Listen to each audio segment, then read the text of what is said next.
Merci, Monsieur le Président. Merci à la Commission et au rapporteur. Mais écoutez, moi je voudrais un peu plus de pragmatisme en matière d'handicap parce que je ne sais pas si vous avez tous essayé de circuler dans des gares, des trains avec un enfant handicapé, par exemple, dans un fauteuil roulant. Ce fut mon cas pendant 33 ans en France. Et je vous assure que malgré tous les vœux pieux qu'il y a pu y avoir, tant au niveau national qu'au niveau européen, rien n'a changé. Alors, moi, je voudrais savoir en quoi cette proposition de directive qui vise à améliorer l'accessibilité des handicapés aux produits et services serait plus efficace que toutes les autres. Je crois qu'il y a un moment, il faut nous donner de réelles preuves d'amélioration.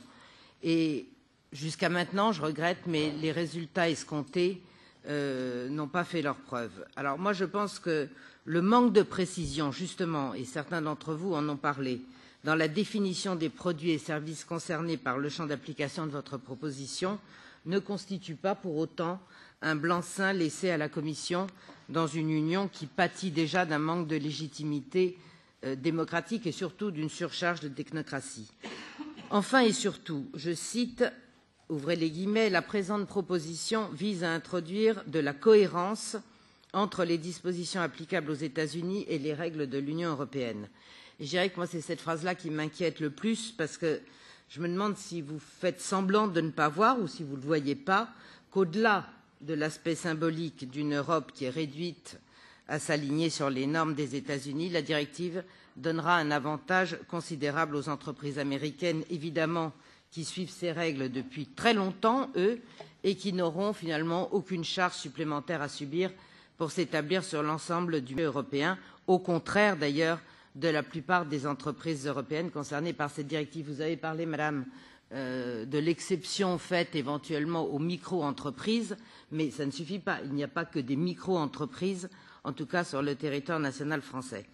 Moi, je crois qu'il faut quand même prendre en compte aussi quelque chose d'actualité, c'est-à-dire que les peuples d'Europe, dans leur majorité, refusent en ce moment le TISA et le TAFTA, justement en raison de l'alignement que cela comporterait sur des règles qu'ils n'ont pas décidées eux-mêmes et qu'ils réprouvent.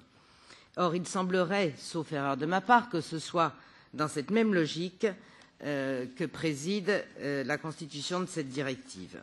Voilà, donc, et puis quand même, je vais vous dire un petit peu, je suis un peu, moi, choquée par l'assimilation qui est faite entre les personnes handicapées. C'est vrai qu'il faut redéfinir le handicap et je crois que, par exemple, on a parlé tout à l'heure de femmes enceintes, ce sont d'autres problèmes, d'autres accessibilités sans doute, mais il ne faut pas tout mélanger parce qu'alors là, effectivement, on n'aboutit plus à rien. Je vous remercie.